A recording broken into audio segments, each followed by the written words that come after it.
శ్రీ గణేశాయ నమః. శారదా గురుభ్యో నమః. ఈటీవీ లైఫ్ ఆధ్యాత్మిక ఛానల్ ప్రేక్షకులకు శుభోదయం. శ్రీరస్తు కార్యక్రమానికి శుభస్వాగతం.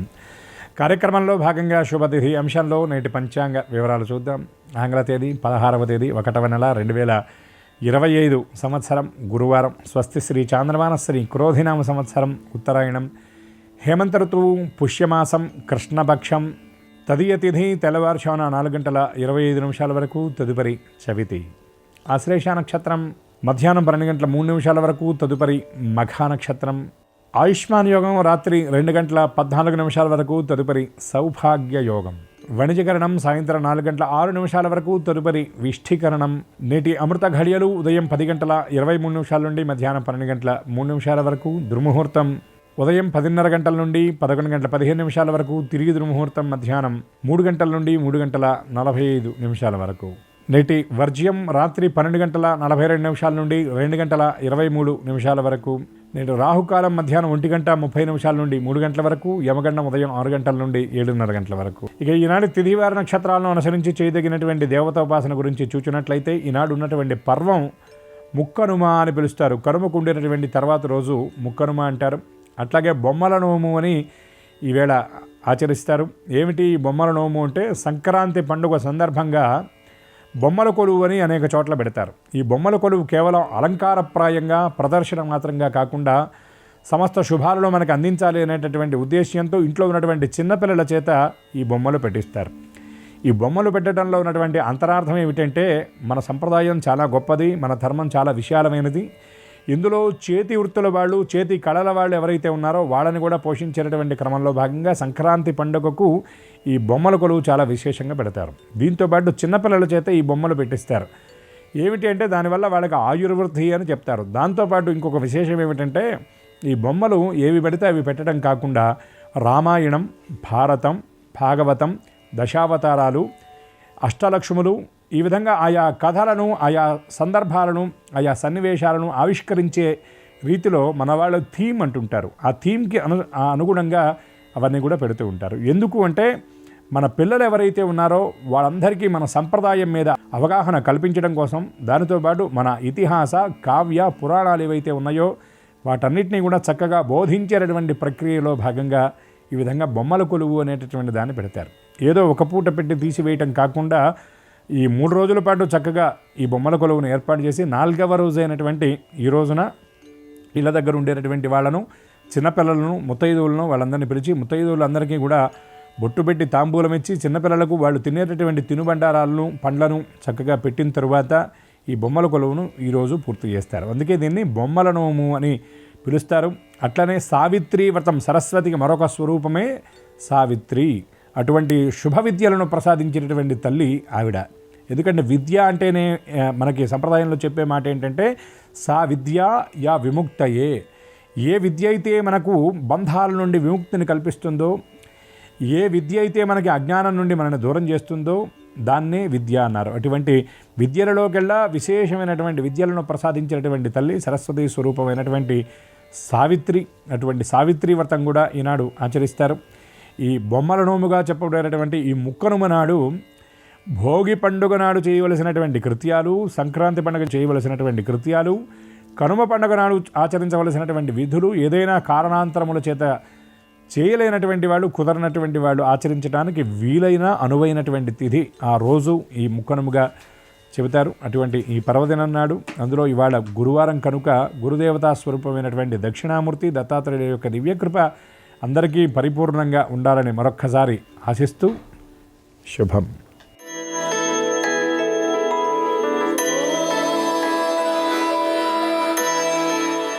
ఈటీవీ లైఫ్ ఆధ్యాత్మిక ఛానల్ ప్రేక్షకులందరికీ నమస్కారం.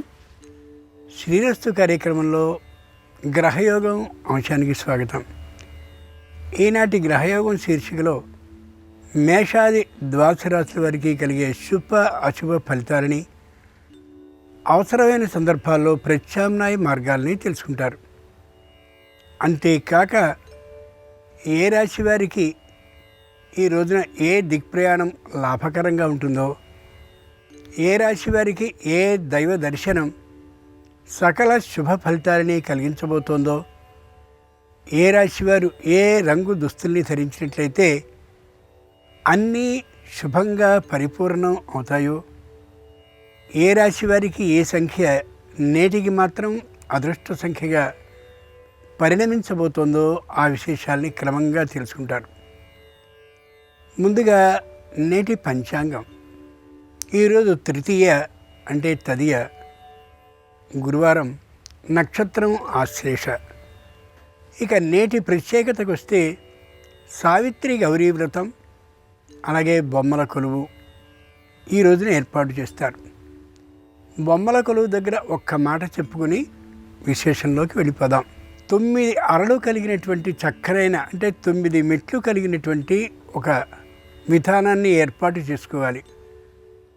క్రింది మెట్టు మీద జలచరాలు అంటే నీళ్లలో తిరిగేటటువంటివి, నీళ్లలో తిరిగేటటువంటి చేప, పీత, నత్త మొదలైనటువంటివన్నీ కూడా హింసని చేయనటువంటివి. అవన్నీ అడుగు వరలో ఎడం వైపున ఏర్పాటు చేసి, కుడివైపున నీళ్లలో తిరిగేటటువంటి ప్రాణాంతకమైనటువంటి జలచరాల్ని అంటే మొసళ్ళు, అదేవిధంగా సర్పాలు అంటే నీటి సర్పాలు అంటారు, అవి ఖచ్చితంగా కాటు వేస్తాయి. ప్రాణాంతకమైనటువంటి పరిస్థితి ఏర్పడుతూ ఉంటుంది. అట్లా ఏవైతే నీళ్లలో ఉంటూ ఉంటాయో తిమింగలాలు మొదలైన వాటిన్నింటినీ కుడివైపున సిద్ధం చేసుకోవాలి. దాని పై అరలో ఎడం వైపున ఎలుక, పిల్లి, అలాగే కుక్క మొదలైన వాటిని హింస చేయనటువంటి వాటిని పెట్టి, కుడివైపు భాగంలో హింసించేటటువంటి భూచరాలు నేల మీద తిరిగేటువంటి పులి, నక్క, అడవి పంది ఈ బొమ్మలన్నింటినీ ఏర్పాటు చేస్తారు. ఇలా పైపైకి వెళ్ళి పైన అంటే అన్నిటికంటే పైన 9వ అరలో మధ్యగా అమ్మవారి బొమ్మ ఏర్పాటు చేసి, అమ్మవారు ఇదిగో ఇన్నిటిని సృష్టి చేసి మనకు అందించిందని, ఆమె ఆజ్ఞకి అనుగుణంగానే ఈ జలచరాల దగ్గర నుండి ఆ పై వరకు ఉండే అన్నీ కూడా ఏర్పాటు అవుతూ ఉంటాయని ఆ అభిప్రాయం కలిగేలాగా చేస్తారు. ఇది నిజమైనటువంటి బొమ్మల కొలువు. ఒకప్పటి రోజుల్లో ఇలాంటిది ఏర్పాటు చేసేవారు. దీనివల్ల సంతానానికి ప్రత్యేకంగా ఏవేవో ఎక్కడెక్కడో ఆ ప్రదేశాలకు వెళ్ళి చూపించడం కాకుండా ఇక్కడే అర్థమయ్యేలా చేస్తుండేవారు. ఒకే ఒక్క మాట ఏమిటంటే, అమ్మవారు మనందరినీ ఆట బొమ్మల్లా చేసి ఆడిస్తోందని, అమ్మవారి కారణంగానే మనం ఇలా ఉన్నామని అర్థం చేసుకోవాలనేది లో అభిప్రాయం. ఇక నేటి గ్రహస్థితిని పరిశీలించి చూద్దాం. వృషభంలో గురుడు వక్రీకరించి ఉన్నాడు. కర్కాటకంలో కుజుడు వక్రీకరించి ఉండడమే కాకుండా చంద్రుడు యథార్థమైనటువంటి స్థితిలో ఉన్నాడు. కన్యలో కేతు ఉన్నాడు. ధనుస్సులో బుధుడు, మకరంలో రవి, కుంభంలో శుక్రుడు, శని, మీనంలో రాహువు ఉన్నారు. ఈ తాత్కాలిక గ్రహస్థితి ఆధారంగా మేషాది 12 రాశుల వారి శుభ అశుభ ఫలితాల్ని క్రమంగా పరిశీలించి చూద్దాం. ముందుగా మేషరాశి.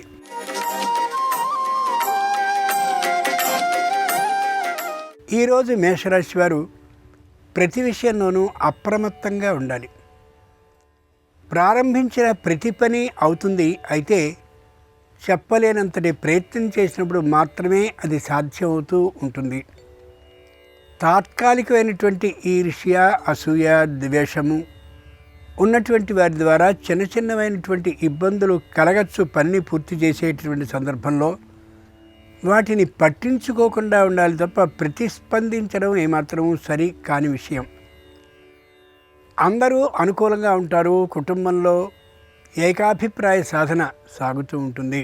గురువారం సందర్భంగా మేషరాశి వారు దత్తాత్రేయ స్వామి వారి సంపూర్ణంగా పూజించి పాయసాన్ని నైవేద్యంగా సమర్పించినట్లయితే మేధాశక్తి పెరిగి సరైనటువంటి నిర్ణయాలు తీసుకోగలుగుతారు. వ్యాపారంలో ఆదాయం పెరుగుతుంది. తూర్పు దిక్ ప్రయాణం అనుకూలం.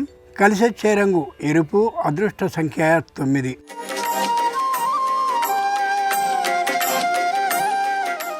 ఈరోజు వృషభ రాశి వారి ఫలితాలని పరిశీలించి చూస్తే, కొత్తగా అప్పుని చేసి దానికి తమ వద్దున్నటువంటి సొమ్ముని కలిపి ఏదో పెద్దదైనటువంటి ఆస్తిని కొనడం అనే ఆలోచనకి వస్తారు. అయితే అది ఈ రోజుకి ఫలించకపోవచ్చు, కానీ ఎక్కువ సమయం దాని మీద కేటాయిస్తూ కనిపించవచ్చు. అధికారుల విషయంలో చాలా భయాన్ని కలిగి ఉంటారు. ఏ అశుభం జరగబోతుందో అనే ఆలోచనలో ఉంటారు. అట్లాంటి జరిగే అవకాశం ఏమాత్రమూ లేదు.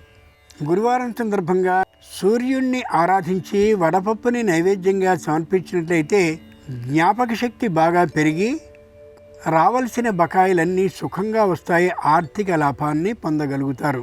దక్షిణ దిక్ ప్రయాణం అనుకూలం. కలిసొచ్చే రంగు తెలుపు. అదృష్ట సంఖ్య 7.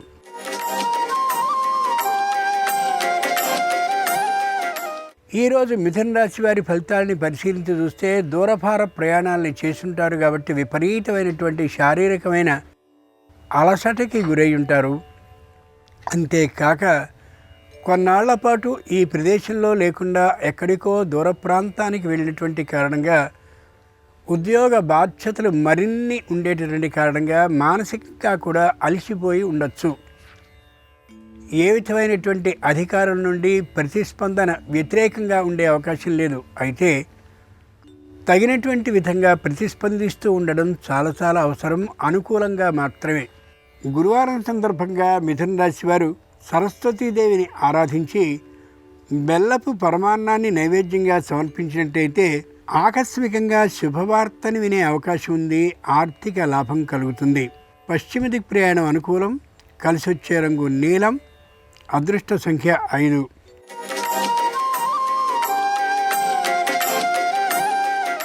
ఈరోజు కర్కాటక రాశి వారి ఫలితాలని పరిశీలన చూస్తే మొత్తమంతా సమస్యల సుడిగుండంలో ఉన్నట్లుగా అనిపిస్తూ ఉంటుంది. కుటుంబంలో వాతావరణం అనుకూలంగా ఉండే అవకాశం చాలా తక్కువ. ముఖ్యంగా ఏక అభిప్రాయ సాధన ఉండకపోవచ్చు. అధికారులతో అలాగే క్రింది ఉద్యోగులతో చిన్నమైనటువంటి మానసిక స్పర్ధలు, మాట పట్టింపులు వచ్చే అవకాశం ఉంది. కాబట్టి వీలైనంత వరకు కాకుండా ఎక్కువ మొత్తంలోనే సర్దుకుపోయేటటువంటి ధోరణి కలిగి ఉండి తీరాల్సిందే. గురువారం సందర్భంగా కర్కాటక రాశి వారు లలితా పరాభట్టారికిని ఆరాధించి పులిహారని నైవేద్యంగా సమర్పించినట్లయితే సమస్యలన్నీ విడిపోవడమే కాకుండా ఆకస్మికమైనటువంటి విదేశీ యాన అవకాశం, ఆర్థిక లాభం కలగచ్చు. ఉత్తర దిక్ ప్రయాణం అనుకూలం. కలిసొచ్చే రంగు పసుపు. అదృష్ట సంఖ్య 3.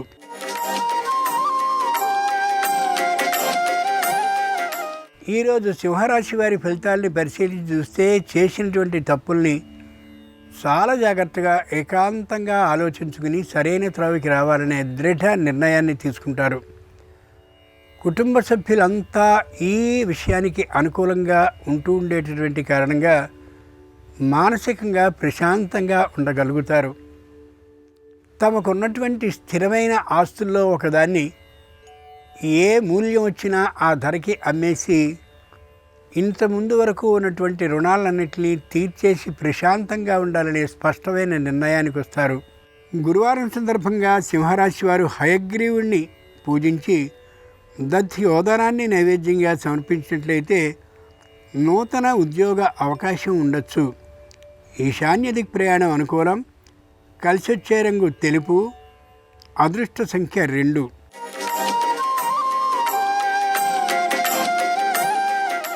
ఈరోజు కన్యారాశి వారి ఫలితాలని పరిశీలన చూస్తే ప్రతి విషయంలోనూ దృఢంగా ఉంటారు.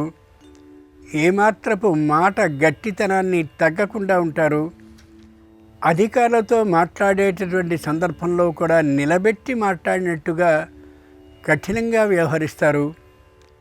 క్రింది ఉద్యోగులు ఎవరైతే ఉన్నారో వారి మీద దార్ష్నికాన్ని చలాయించే అవకాశం ఉంది. అది మంచిది కాదు.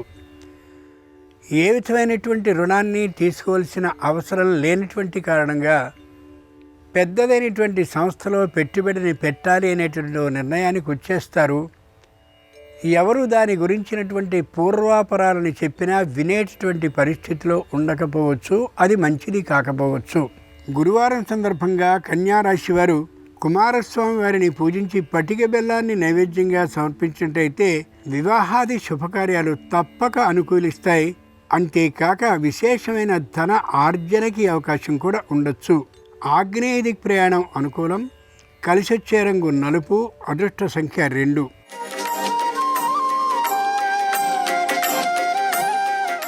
ఈరోజు తులారాశి వారి ఫలితాలని పరిశీలించి చూస్తే మాట మెత్తగా ఉంటుంది, కానీ ఎదుటివారికి గుచ్చుకునేలాగా ఉండొచ్చు. దూరభార ప్రయాణాలని సంతానం చదువుతూ ఉండేటటువంటి చోటుకి వెళ్ళవలసి వచ్చినటువంటి కారణంగా శారీరకమైనటువంటి శ్రమకి నిరంతరం గురవుతూ ఉండొచ్చు. తల్లిదండ్రుల్లో ఒకరికి తాత్కాలికమైనటువంటి అనారోగ్య పరిస్థితి కొద్ది పెద్దదవుతూ ఉండేటటువంటి కారణంగా మానసికమైనటువంటి అవ్యవస్థకి గురయ్యే అవకాశం ఉంది. తమ వద్ద ఉన్నటువంటి సొమ్ముతో ఏదో ఒకదాన్ని కొనుక్కోవాలని ఆలోచిస్తారు. తప్పక యంత్రాన్ని కానీ వాహనాన్ని కానీ కొనుక్కునే అవకాశం గోచరిస్తోంది.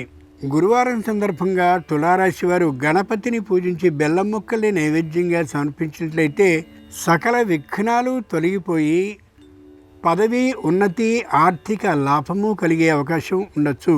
నిర్ణీత దిక్ ప్రయాణం అనుకూలం. కలిసొచ్చే రంగు ఆకుపచ్చన. అదృష్ట సంఖ్య 4.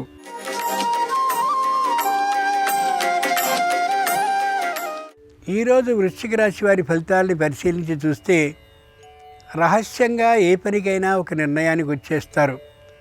ముఖ్యంగా ఒక ఇంటిని కొనుక్కునేటటువంటి సందర్భంలో ఎవరి సలహాలని సూచనల్ని తీసుకోరు.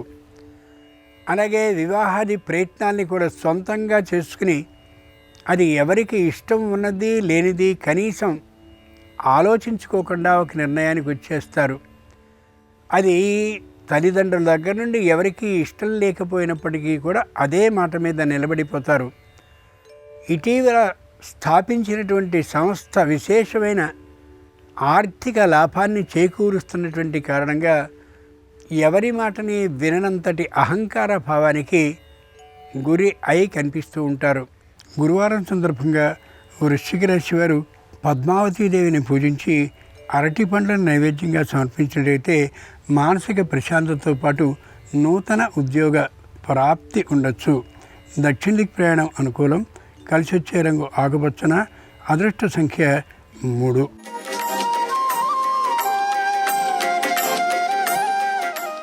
ఈరోజు ధనురాశి వారి ఫలితాలని పరిశీలించి చూస్తే స్పష్టమైనటువంటి ఆలోచనతో ఉంటారు. వివాహాది శుభ కార్యక్రమాల కోసం ప్రయత్నాలను చేస్తారు, కానీ ఫలించే అవకాశం ఏమాత్రం ఉండకపోవచ్చు. తాము స్థాపించినటువంటి ఆలోచన ముఖ్యంగా వ్యాపార విషయంలో ఏదైతే ఉందో అది అనుకూలించే అవకాశం చాలా చాలా తక్కువ. సొంతంగా ఏదో పెద్దదైనటువంటి సంస్థని స్థాపించాలనే ఆలోచనకు వస్తారు. తగినటువంటి ప్రణాళిక లేనటువంటి కారణంగా ఆ ఆలోచనని తాత్కాలికంగా వాయిదా వేసుకుంటారు. గురువారం సందర్భంగా ధనురాశి వారు శ్రీకృష్ణుని తులసీ దళాలతో పూజించినట్లయితే తప్పక న్యాయస్థానంలో విజయం, ఆర్థిక లాభం కలిగే అవకాశం ఉంది. వాయువ్య దిక్ ప్రయాణం అనుకూలం. కలిసి వచ్చే రంగు ఎరుపు. అదృష్ట సంఖ్య 6.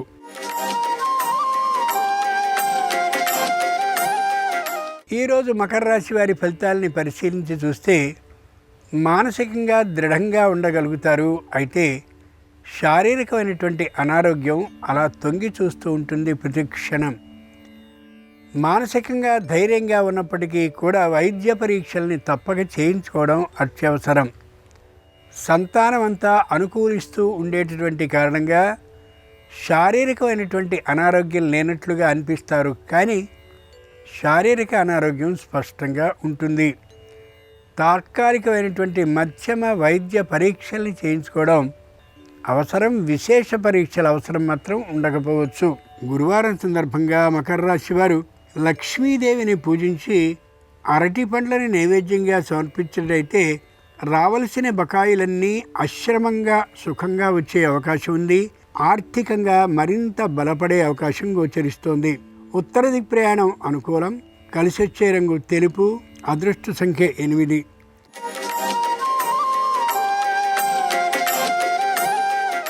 ఈరోజు కుంభరాశి వారి ఫలితాలని పరిశీలించి చూస్తే దేనికి భయపడనటువంటి స్థితితో ఉంటారు. శారీరకమైనటువంటి అనారోగ్యం ఏమాత్రం ఉండే అవకాశం ఉండకపోవచ్చు. వృత్తి ఉద్యోగ వ్యాపారాలు చక్కగా నడుస్తూ ఉంటాయి. యంత్రాన్ని లేదా వాహనాన్ని కొనాలి అనే ఆలోచనని తాత్కాలికంగా వాయిదా వేసుకుంటారు. ఎవరికైతే అప్పులుగా ఇచ్చారో ఆ ఇచ్చినటువంటి ఆదాయం నిదానంగా వస్తూ ఉంటుంది తప్ప ఒక్కసారిగా అవసరానికి సరిపోయేలా తీర్చుకునేందుకు వచ్చే అవకాశంగా అంటే ఆదాయంగా ఉండకపోవచ్చు. గురువారం సందర్భంగా కుంభరాశి వారు శ్రీవీర వెంకట సత్యనారాయణ స్వామి వారిని పూజించి కొబ్బరికాయని నైవేద్యంగా సమర్పించినట్లయితే సంపూర్ణమైనటువంటి న్యాయస్థాన విజయం ఆర్థిక లాభంతో కలుగుతుంది. తూర్పు దిక్కు ప్రయాణం అనుకూలం. కలిసి వచ్చే రంగు ఎరుపు. అదృష్ట సంఖ్య 1.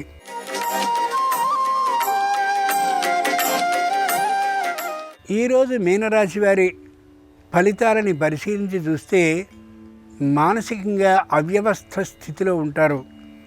వచ్చేటటువంటి ఆదాయం మొత్తం అంతా కూడా ఎటో ఖర్చు అయిపోతూ ఉన్నప్పటికీ కూడా ధైర్యంగా ఉండగలుగుతారు. మానసికంగా శారీరకమైనటువంటి తాత్కాలిక అనారోగ్యం ఉన్నా దాన్ని లక్ష్య పెట్టేటటువంటి స్థితి ఉండకపోవచ్చు. ముఖ్యంగా ఆదాయం పెరిగేటటువంటి మార్గాలని బాగా పరిశోధించి అన్వేషించి చక్కనైనటువంటి సంస్థలో పెట్టుబడుల్ని విశేషమైనటువంటి రీతిలో పెట్టే అవకాశం ఉంది. తాము పెట్టుబడిని పెట్టడమే కాకుండా తమని నమ్మినటువంటి వారికి కూడా ఆ విశేషాలని తెలియజేస్తూ కనిపిస్తారు ఈ రాశివారు. ఈ రోజున గురువారం సందర్భంగా మీనరాశి వారు దుర్గాదేవిని పూజించి గోధుమ రవ్వ ప్రసాదాన్ని నైవేద్యంగా సమర్పించినట్లయితే గృహ లాభం కలిగే అవకాశం ఉంది. తూర్పు దిక్కు ప్రయాణం అనుకూలం. కలిసి వచ్చే రంగు ఎరుపు. అదృష్ట సంఖ్య 2. ఇవి ఈనాడు ద్వాదశ రాశుల వారికి కలిగే శుభ అశుభ ఫలితాలు. ఈరోజు గురువారం అయినటువంటి సందర్భంగా ఆ దత్తాత్రేయ స్వామి వారి సంపూర్ణ అనుగ్రహం సర్వరాశుల వారికి పరిపూర్ణంగా కలగాలని మనఃపూర్వకంగా ప్రార్థిస్తూ స్వస్తి. నమస్కారం. 2025 ఆంగ్ల నూతన సంవత్సరంలో అదృష్టము ఐశ్వర్యము అందిపుచ్చుకోవటానికి మకర రాశిలో జన్మించిన వాళ్ళు ఎలాంటి పరిహారాలు పాటించాలో నేటి పరిహారాలు పరిష్కారాలు అనే అంశంలో పరిశీలిద్దాం. ప్రధానంగా ఈరోజు ముక్కనుమ పర్వదినం. కనుమ నాడు ఆచరించిన విధి విధానాలే ముక్కనుమ నాడు కూడా ఆచరించుకోవచ్చు. అయితే ముక్కనుమ నాడు బొమ్మల కొలువులు ఏర్పాటు చేయటం ద్వారా సమస్త శుభాలు కలుగుతాయి. సావిత్రి గౌరీ వ్రతం అనే పేరుతో రకరకాలైనటువంటి బొమ్మలను ఏర్పాటు చేసి శ్రీరాముడు, శ్రీకృష్ణుడు ఇలా అనేక రకాలైన విగ్రహాలు ఏర్పాటు చేసి ఆ విగ్రహాల దగ్గర మరమరాలు బెల్లం నైవేద్యం పెట్టి ఆ నైవేద్యాన్ని చిన్నపిల్లలకు పంచిపెట్టాలి. దీన్ని సావిత్రి గౌరీ వ్రతము లేదా బొమ్మల నోము అనే పేరుతో పిలుస్తారు. ముక్కనుమ రోజు ఈ ప్రత్యేకమైన విధి విధానం పాటిస్తే గృహంలో పిల్లలందరికీ కూడా దీర్ఘాయుర్దాయం కలుగుతుంది. అపమృత్యు దోషాలన్నీ తొలగింపజేసుకోవచ్చు. ముక్కనుమ రోజు గ్రామదేవతల ఆలయ దర్శనం, గ్రామదేవతలకు పెరుగన్న నివేదన విశేషమైన శుభ ఫలితాలను కలిగింపజేస్తాయి. అలాగే 2025 ఆంగ్ల నూతన సంవత్సరంలో మార్చి 30వ తేదీ వరకు మకర రాశి వాళ్ళకి ఏలినాటి శని దోషం ఉంది. ఈ ఏలినాటి శని దోషం తొలగిపోవాలంటే శనివారం పూట వెంకటేశ్వర స్వామి ఆలయంలో వెంకటేశ్వర స్వామికి తులసి మాలికను సమర్పించడం, తులసి దళాలతో అర్చన చేయించుకోవటం, ఓం నమో వెంకటేశాయ అనే నామాన్ని స్మరించుకుంటూ దేవాలయంలో ప్రదక్షిణలు చేయటం, లేదా గృహంలో వెంకటేశ్వర స్వామి చిత్రపటం దగ్గర పిండి దీపాలు వెలిగించుకోవటం ద్వారా ఏలినాటి శని దోష తీవ్రతను తగ్గింపజేసుకోవచ్చు. మార్చి 30వ తేదీ తర్వాత నుంచి మకర రాశి వాళ్ళకి ఏలినాటి శని దోషం మొత్తం తొలగిపోతుంది. దానివల్ల విశేషమైన శుభ ఫలితాలు సిద్ధింపజేసుకోవచ్చు. అలాగే మే 15వ తేదీ వరకు మకర రాశి వాళ్ళకు గురుబలం అద్భుతంగా ఉంది. మే 15వ తేదీ తర్వాత మకర రాశి వాళ్ళకి గురుబలం తగ్గిపోతుంది. గురువు 6వ స్థానంలో సంచారం ప్రారంభమవుతుంది. షష్టంలో గురువు సంచారం వల్ల వచ్చే ఇబ్బందులు అధిగమించటానికి, ఖర్చులు తగ్గింపజేసుకోవటానికి మకర రాశిలో జన్మించిన వాళ్ళు 2025లో మే 16వ తేదీ నుంచి గురువారం పూట దగ్గరలో ఉన్నటువంటి రాఘవేంద్ర స్వామి వారి మఠానికి వెళ్ళి మంత్రాక్షతలు స్వీకరించి ఆ మంత్రాక్షతలు దగ్గర ఉంచుకొని కార్యనిమిత్తమై వెళ్ళాలి. అలాగే ప్రతి గురువారము కూడా తడి పసుపు లేదా తడి గంధం నుదుటిన బొట్టులాగా ధారణ చేయటం ద్వారా కూడా 6వ స్థానంలో గురువిచ్చే వ్యతిరేక ఫలితాలన్నీ తొలగింపజేసుకోవచ్చు. అలాగే మకర రాశిలో జన్మించిన వాళ్ళకి మే 18వ తేదీ నుంచి రాహుకేతువుల బలం తగ్గిపోతుంది. మే 18 తర్వాత నుంచి రాహు ద్వితీయంలో, కేతు అష్టమంలో సంచారం ప్రారంభమవుతుంది. ఈ రాహుకేతువుల దోషం వల్ల ఒక్కొక్కసారి అదృష్టం అందినట్లే అంది జారిపోతూ ఉంటుంది. ఈ రాహుకేతు దోషాలు తొలగింపజేసుకోవాలంటే మకర రాశిలో జన్మించిన వాళ్ళు మే 18వ తేదీ తర్వాత నుంచి ప్రతి మంగళవారం దేవాలయంలో ఉన్నటువంటి జంటనాగుల విగ్రహాల దగ్గరకు వెళ్ళి వాటికి ఆవు పాలతో అభిషేకం చేసి పసుపు కుంకుమ వేసి ఆ విగ్రహాల తోకల దగ్గర జిల్లేడాకులో బెల్లం ముక్క ఉంచి జంటనాగుల విగ్రహాలకు ప్రదక్షిణలు చేయాలి. ఈ పరిహారం పాటించుకుంటే రాహుకేతువుల బలం పెరుగుతుంది. లేదా సుబ్రహ్మణ్యేశ్వర స్వామి వారి విగ్రహానికి మంగళవారాలు అభిషేకం ఆవు పాలతో చేయించుకోవటం ద్వారా కూడా రాహుకేతు దోషాలు తొలగిపోతాయి. ఈ పరిహారాలు పాటిస్తే 2025 మొత్తం కూడా మకర రాశి వాళ్ళు అదృష్టాన్ని ఐశ్వర్యాన్ని అందిపుచ్చుకోవచ్చు. అలాగే రేపు సంకష్టహర చతుర్థి, శుక్రవారంతో కూడిన సంకష్టహర చతుర్థి సందర్భంగా ఎలాంటి ప్రత్యేకమైన పరిహారాలు పాటించాలో రేపటి పరిహారాలు పరిష్కారాలు అనే అంశంలో పరిశీలిద్దాం. నమస్కారం. ఈ కార్యక్రమాన్ని తిరిగి చూడాలనుకుంటే www.youtube.com/ETV Life Spiritual లో చూడవచ్చు.